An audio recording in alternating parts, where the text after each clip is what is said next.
Well, welcome again. If you're online joining us virtually, thank you for watching this later, because we're not doing this live stream. We do this on the flip side. So thank you for coming. If you're live in person, thank you for coming.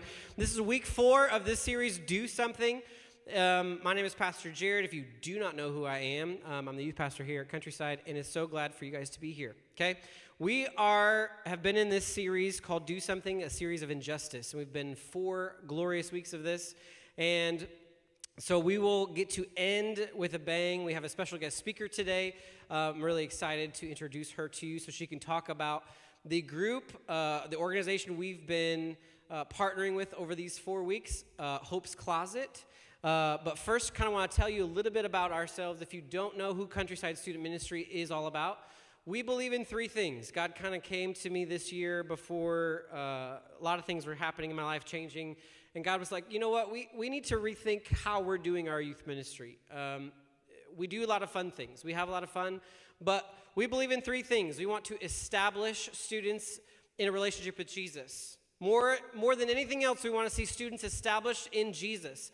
We also want them to experience complete transformation through Jesus Christ. We want to see students established in their faith, in their walk, in their love for Jesus, but that can only happen through when a student experiences full transformation. And when they experience full transformation and they're established in their faith, then we want to equip them to go out and empower them and equip them to be Jesus to their world. That's who we are. And I put this up here a lot, and I haven't really touched on this very much, but when I first originally came out with this, I said, if this is for you, if this idea of the whole idea of establish, experience, and empower, if that is all about you, then I want you to go sign this as a statement of I'm all aboard. I'm all in. I'm on board. I'm all in. I'm jumping in. I'm committed to this youth group. Not everybody signed it. That's okay. Some of you are newer. And that's okay. But I want to give you an opportunity today. If that is something, you're like, this is my home. I so 100% commit to this youth group. This is my place. Then go ahead and sign it. You don't have to do it right now. Do it before you leave. There's 4 white markers right there. Go ahead and sign your name. Because we want to know. I pray over these names on this list. I pray for everybody who comes. But more importantly, I pray for these people. You want to know why? Because they are 100% committed. They're 100% bought in. And I want to pour into those students. Because guess what? It's taken me 12 years to figure out not every student is going to make this their home. They're just not. Not every student is going to be okay here. So guess what I'm going to say to these students? It's okay if you go someplace else. As long as you go someplace else. Because I don't want you to leave this youth group and stop going to church completely. There are so many stories of students over the past year that have come through our door, past year, past 2 years, past 3 years, that are now in other youth groups, and they're thriving. And they're doing things that I asked them to do in this youth group, but they never were willing to do. And I'm excited for them because they're at a place where they're connecting. Because guess what? Not everybody's going to connect here. But if you want to connect here, if this is where you want to be, then awesome. Sign up. Let's go. Let's be this group that changes Lebanon for Jesus. My vision, that's our mission. My vision, I don't think I've ever said this part to you, but my vision is by the end of next year to at least have 50 students coming and falling in love with Jesus. Not just coming, I don't care about numbers. I want to see 50 students in a committed relationship with Jesus. I think that's doable because with the number of students here, if you all just targeted one person that God put on your heart, you could totally change that person's life by praying for them, by pouring into them, by being Jesus to them, by inviting them, helping them come to know Jesus. That's what I want to see. That's what I want to see. We can do it. It's been done before, and we can do it again. That's my vision. See 50 students come to know Jesus. I think it's doable. It's a lofty goal, but it's doable. So that's who we are. Over the last 3 weeks, kind of 4 because we took a spring break week off. But over the last 3 weeks, we've talked about doing something. The first week, we talked about we first have to see injustice in order to do something about it. You have to see the injustice before you can do something about it. The second thing we talked about is if you're going through injustice, God is with you in the middle of that injustice. And the third week we talked about, God is doing something about injustice through you. Do something. You are that person that God is asking. You got to do something. Do something about it. He's calling us to be the hands and feet of Jesus to our world. This week we're going to talk about never stop doing something when it comes to injustice. Never stop doing something when it comes to injustice. But you don't want to hear me. We want to hear our special guest speaker. Her name is Maddie, and she is with Hope's Closet, and I want to let her introduce herself more to you and about what Hope's Closet does and about the foster care system and all of that fun stuff. So give it up for Maddie, and she'll be able to speak to us for a little bit, and then you can ask her some questions and stuff later. But so glad that you're here. Thank you for coming. Yeah. Oh my gosh. Thank you, guys. Okay, so I have spoken at more churches than I can remember. I've never spoken to a youth group. And I want to say I'm super excited for tonight because your pastor's right that when you decide at a young age to be invested in what the Lord is trying to do, it's going to basically follow you your whole life. And I think that this is amazing that you guys are wanting to get passionate about what's going on in your community right now. Because as we would love to think that, these big-time government officials in office are going to change our world, it's actually going to start with you in your house and the little things that you do every day to change your community. So I just want to say that that's awesome, and I'm totally going to echo what he said, that you should really get invested with a youth group now and in college. If you go to college, these are the times when you're finding out who you are, and I have walked with Jesus. I'm not that old, but it feels like I've been walking with him for a long time. I'm still in my 20s, so I'm kind of young still. And when you're in, late high school and college is really, I feel like, when God ignites whatever passion is going to happen in your life. Shameless plug for what you said. And gentlemen, I'm excited that you won. But if there's any ladies in this group that you like, you might want to save them a plate and then give it to them. And you never know where that will go. Just saying. I'm just saying. I've been in youth group before, guys. I know that y'all aren't just friends. All right, so Hope's Closet, though. And I'm just so excited that to be here and to chat about Hope's Closet and foster care. And foster care is something that you really don't know about. It's not really talked about. It's not really understood. However, it's happening every single day in our community. Warren and Butler County, usually between 300 to 600 foster kids in our counties every single day. Hamilton County, way over 1,000 every single day. And then foster parents, there's usually about half of those. So the need is extremely high. Like you said, my name is Maddie Wentling, and I'm the Director of Foster Parent Support at Hope's Closet. So my role is to take care of foster parents, basically from the time that they're considering becoming foster parents all the way to they are licensed and getting placements. And so I take care of them through the whole process. And then I also help run events for Hope's Closet, because really foster care, like so many other things, is about community. You need community to thrive as a foster parent. And so that is what Hope's Closet really is a community of foster parents that we are trying to serve in a holistic way. And so how Hope's Closet came about was, I would say, a little less than 10 years ago. A group of foster moms saw a need in their community, and that was clothing. When kids come into care, so when I say kids, I mean ages like you guys. Kids come into care anywhere from birth to 18. We've had kids come in like literally the week of their 18th birthday, come into foster care.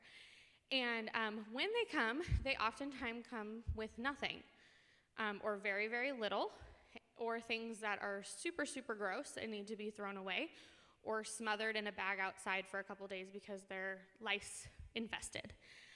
They definitely don't come with toothbrushes or toothpaste or soap, which is crazy to think about because we live in a pretty nice area. We live, in suburbia, for crying out loud. We don't live in Chicago or LA, but it's true. And so these foster moms, they saw the need. They were like, hey, these kids are coming into care and they don't have clothes. So for quite a few months, they became hoarders and stored clothing in their basements and wherever they could put it. And then one Saturday, they, in their church parking lot, just sorted everything by size and told the community that they knew of foster parents, hey, if you need clothes, come and get them. And by the end of the day, everything was gone. So they were like, okay, there is seriously a need here. And so that was kind of how it was born, and it grew into what it is today, which is a warehouse that is our clothing boutique. It's literally a warehouse. And it has everything that you would need for if you had nothing. So shoes, socks, jeans, clothes, all of that good stuff. And it's purely the community that supports that need. So as crazy as it sounds that kids your age are coming into foster care, they are. So if you ever have clothing that you're like, hey, don't like this anymore, send it to us, because I shop with teenagers all the time for clothes, and they love seeing all the clothes that you wear that I'm not trendy enough to wear anymore. So anytime that you guys don't need your clothes, send them our way. But it's purely the community that supports us in that way. And then after that, we started to realize that Hope's Closet is more than a clothing boutique. As I said again, you need community. You need to feel supported. And so they started a mom night out and a dad night out for foster moms and foster dads. So it's just basically moms getting together and chatting and, growing together in their walk as foster parents, and then dads doing the same thing. And then as foster parents, we have to maintain our license. So we have to take classes to do that. So at Hope's Closet, we're like, well, we can help with that. And so we started doing classes, and we help our foster parents. We have monthly classes that they can take to get those credit hours. And then we also have full family outings. So quarterly, we get all of our families together to go to like an amusement park or have like a dinner and a game night, things like that, basically to show these parents like, hey, you're not alone while walking this journey. And so I say we because I am also a foster parent. My husband and I have been fostering for about 5 years, which is crazy to think. And how we became foster parents was purely God. I could stop it there, but I'll tell you the story. My husband and I, we always have had a heart for kids, and thought, well, probably adoption would be on our radar at some point in our marriage. And God, being really cool and clever, a family came and spoke at our church about foster care in our, it's like our youth, we're not youth group. Oh my gosh. Like our group, our adult group. Young adults group. And they talked about foster care and that they were foster parents and that they just loved it and it was a rewarding experience and all that jazz. And we weren't there. We missed that Sunday. I have no clue what we were doing, but we missed it. And I had coffee that following week with a girlfriend of mine who was there. And she was like, Maddie, I thought of you guys the entire time. Just like your heart for kids and your heart for the community and all of that stuff. And I think you guys should do this. And I was like, whoa. thank you for thinking we're that awesome, but we're not. That sounds really messy, and I'm just not going to go there. And I thought that was kind of the end of the conversation. I told my husband, but again, he kind of said the same thing, like, wow, that's really nice of her, but no. And again, we thought that was the end of it. Well, God being God, we could not escape it. Like, signs everywhere, TV commercials, news stories, friends bringing it up without us asking or talking about it, like constant foster care, foster care, foster care. And then the kicker was our favorite coffee shop, I went there like daily, so I knew everything about that coffee shop. Randomly, during all of this, the little sleeves said, become a foster parent. Like, just randomly. I was like, okay, I get it. And so my husband and I were like, have you been thinking about this? And he's like, yeah, I can't stop thinking about it. And I was like, yeah, I can't stop thinking about it either. So we signed up. We became foster parents. We had no idea really what becoming a foster parent meant, but we were like, well, God's calling. You don't just ignore God, you do what he says. So we did. And yeah, we have had 3 placements in that time, and we've actually had the honor of adopting one of our placements, and he is our forever son, and he is just the coolest 5-year-old on the planet. I am obsessed with him. And so then you're like, how does Hope's Closet come into your life, right? Well, normally, 95% of the time, I feel like Hope's Closet comes into foster parents' lives through the clothing boutique. That's like a really easy in, like, hey, I need clothes for my kid. Well, that wasn't my case. I felt like I had a huge support system outside of foster care, that friends and everything were giving us clothing and all of that stuff. And I didn't feel the need to go to Hope's Closet for the clothing boutique. However, when our first placement was going home, I didn't know what to do. It was an extremely emotional time, and my friends and family, even though they were super supportive, they had no idea what I was going through. And so randomly, I just decided to come to Hope's Closet for their mom night out. And I basically just walked in and I was like, hi, I'm Maddie. My baby is leaving and I don't know what to do. And all of these women just completely embraced me, and they, just surrounded me and supported me through that. And then, here we are, basically 5 years later, and here I am working for them and talking to you guys. It's just a really cool full circle experience. And I know I'm saying kind of some stuff that you're like, what are you saying they're going back? What does that mean? So let's talk about what foster care is a little bit too. Foster care, is people, myself, stepping into the gap when a child needs a place to stay while their parents are bettering themselves. That's basically it. The umbrella for it is if a child has been abused or neglected, they go into foster care. And then while they are in foster care, the point is that their parents work something called a case plan. And a case plan can be many different things. Getting housing, getting a job, going to rehab, going to parenting classes, taking other types of counseling, you name it, all different things. The hope is that they work this case plan and are successful at it so that they can be reunified with their children and be better parents. And so that's the hope, and that's who we are. That's who foster parents are, is we stand in the gap and love these kids and support them and support their families, and hoping and praying for them that they better themselves for their children, and in hopes that you're not just changing the child's life, but hopefully you're changing like a generational system, or at least a little bit, helping out a little bit. And so that was really short, but that's Hope's Closet. That's foster care. And really, that is what it is. It's a community. It's a community of foster parents supporting one another. That's really bright. I'm fine with it though. It's foster parents supporting one another. It's us supporting the foster parents. It's you as a community supporting us. And I couldn't be more thankful, truly, for this, because I can't tell you how many times, again, as crazy it seems, kids your age, younger kids, like just grabbing these and being like, oh my goodness, like this is awesome.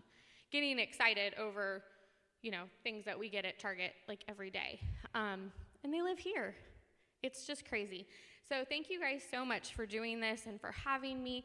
But I definitely want to leave it open for questions. If you have questions about Hope's Closet or about foster care in general, I know it's like a really foreign concept.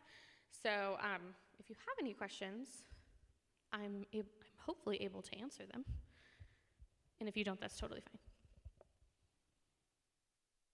Yeah. Do you have to be married to foster? Great question. No, you do not.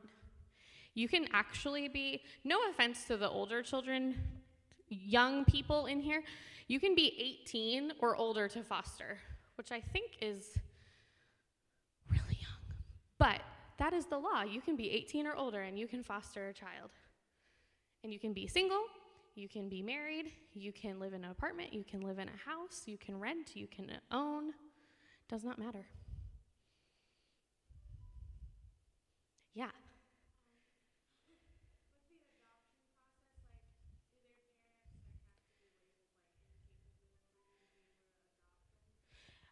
So there's definitely like a whole bunch of different reasons why a child would be adoptable.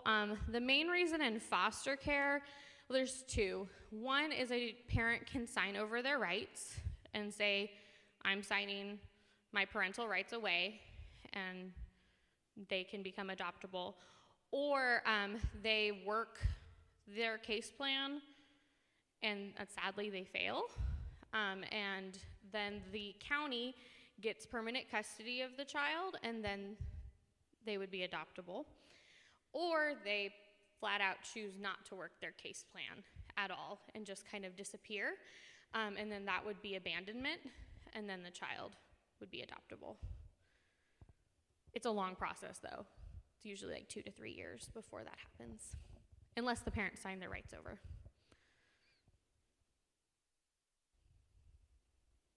Anything else? Yeah.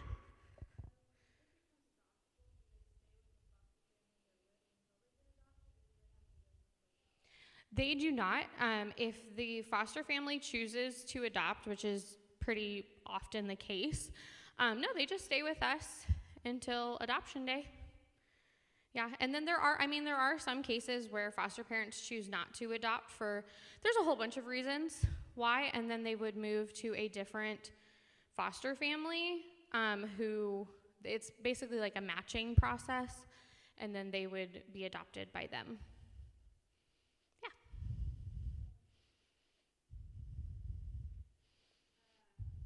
It's all good if you forgot, no big deal. It's all good. Yeah.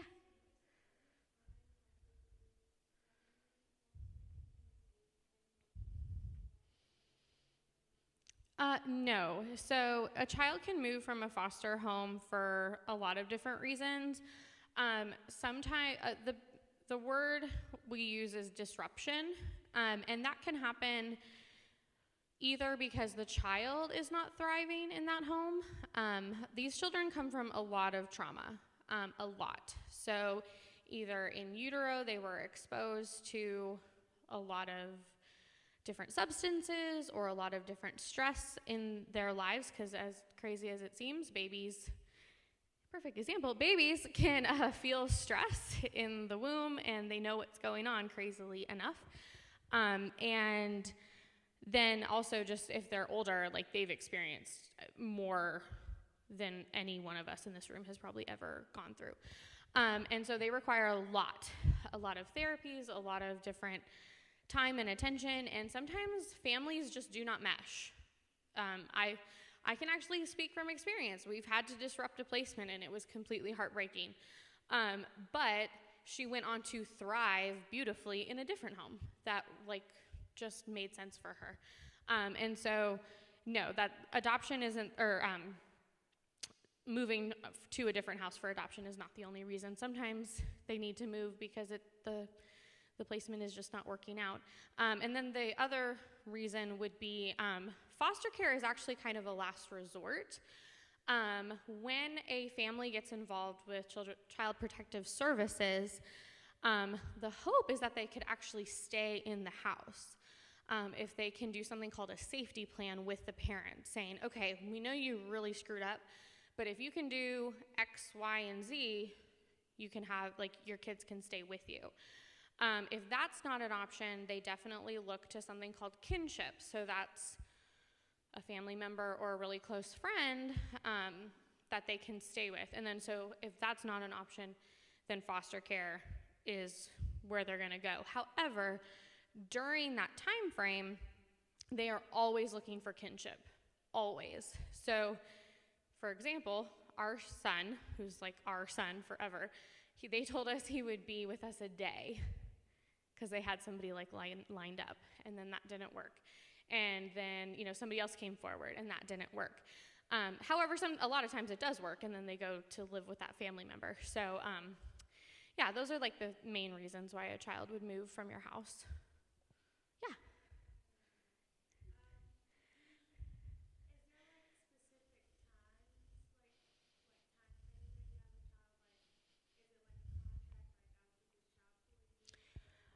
Yeah, so there's not a contract. It's very sporadic, mainly because you're trying to make something very gray, black, and white, which is really difficult to do. But the parents have basically 2 years to work a case plan. The average time a child is in a home is usually 6 months to a year. But that can vary depending on how the case plan is going, and then also if they find a family member, then that child could move, a couple days after being placed in your home. So it really just depends. But by law, the parents have about 2 years to work their case plan and get their stuff together to get their kids back. Anybody else?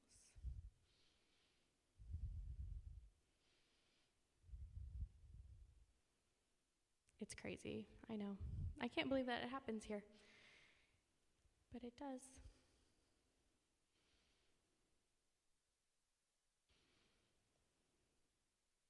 All right. Yeah,